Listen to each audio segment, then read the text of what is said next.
Okay, this is installation of some VTA valves on a 2019 E63s. These are the valves.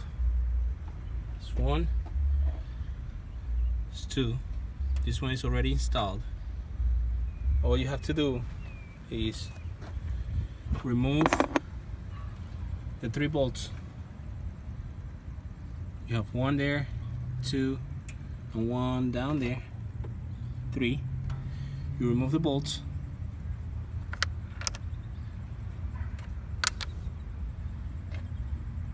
Once you remove the bolt, you take the valve and reinstall. So let's do it. Okay, so you take it out. The kit comes with longer bolts.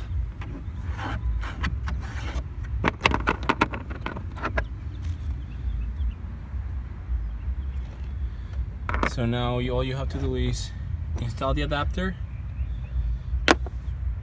between the hose that goes to the turbos. This is the hose that goes to the turbos, and the OEM valve.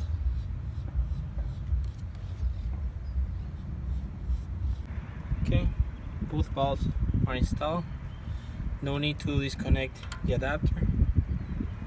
The wiring, everything looks clean on the inside as well. There's no rubbing, touching. Everything works. So now let's start it and let's hear it.